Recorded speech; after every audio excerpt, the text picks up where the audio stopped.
نکته ای که در همین مورد دیدم، برخلاف تصویری که از ایرانی ها، متاسفانه نه از ایرانی ها بلکه از ایران گاهی در رسانه های خبری میبینیم، فقط صحبت فریاد هاست و موضوع صحبت اتمی است و نمیدونم انکار هولوکاست است و از این چیزها. اون تصویر روشن و مثبتی در بین مردم نیست. اما من توجه کردم که شما سعی کردین تا اون جایی که امکان داشته در اون شهر یک مراسم آبرومند اجرا کنید، یعنی پلیس بیاد نگه داره مسیر راهو، یعنی به طور درست مثل یعنی در جواز اسکار هم این کارو نمی‌کنید که بیان ترافیک منطقه رو بند بیارن، ولی شما حتی در این مورد هم همکاری پلیس بوداپست رو هم جلب کرده بودید. بنابراین خواستید کاری بکنید که بگید همه از خودشون بپرسن این قوم کی هست که این چنین آبرومند کاریو داره برگزار میکنه. دقیقاً.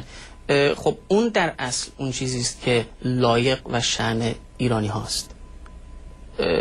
ما بایستی در دنیا به اون شکل بایمون رفتار بشه و اگر ما خودمون به خودمون ارزش و اعتبار ندیم، یک فرد خارجی چجوری ممکنه برای ما چه این کاری بکنه؟ من در پاسخ اون هموطن عزیزی که دیروز تماس گرفتن و صحبت کردن که خارجی ها در بیرون کاری نمیکنن، ایرانی ها در بیرون کاری نمیکنن، اگر کار کردن اینه که بریم تو خیابون مرگ بر این و درود بر اون بفرستیم، خب تا به حال به کجا رسیده؟ اگر کار کردن منظور ارائه تصویر روشن از فرهنگ، از ادبیات، از هنر، از ورزش، که فکر میکنم تمام ایرانی هایی که در خارج از کشور هستن هر کدومشون به نوع خودشون تا اونجایی که امکانشون اجازه میداده فعال بوده و هستن.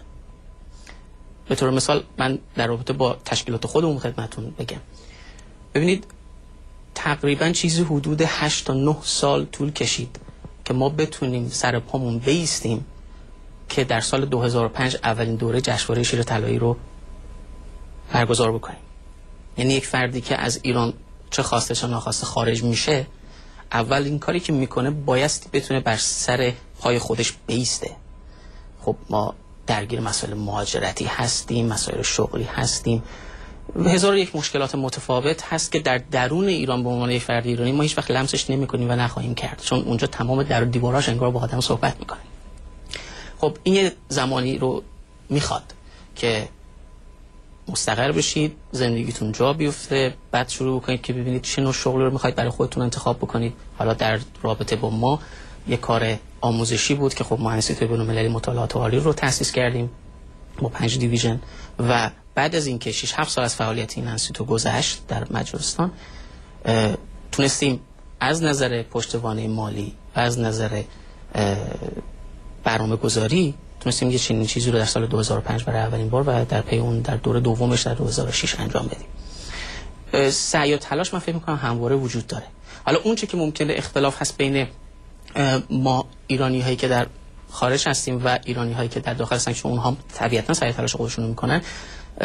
به طور مثال میشه گفت که ما هر دو داریم یک کتاب رو میخونیم ولی در فصل های متفاوت هستیم.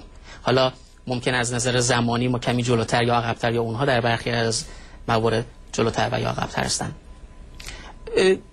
جا به حال من فکر می‌کنم اول آخر قضیه شاید میشه گفت اینطور بهش نگاه بکنیم که ما بایستی دست از این بلیم کردن و تقصیر انداختن به این و اون برداریم.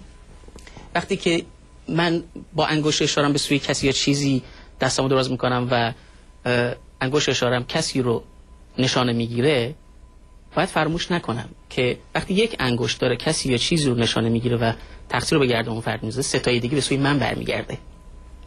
پس نقش ما چیه؟ حال اگر افرادی که در خارج از ایران هستن و احیانا کم فعالیت هستن، افراد داخل هم بایستی بررسی بشه. متاسفانه تا به امروز یک سیستم ویژه و خاصی وجود نداشته که بشه اینها رو ارزیابی کرد که در چه حدی و در چه عمقی فعالیت داشته، ولی امیدواریم که این جشنواره بتونه گوشه کوچیکی از اون رو به تصویر بکشه.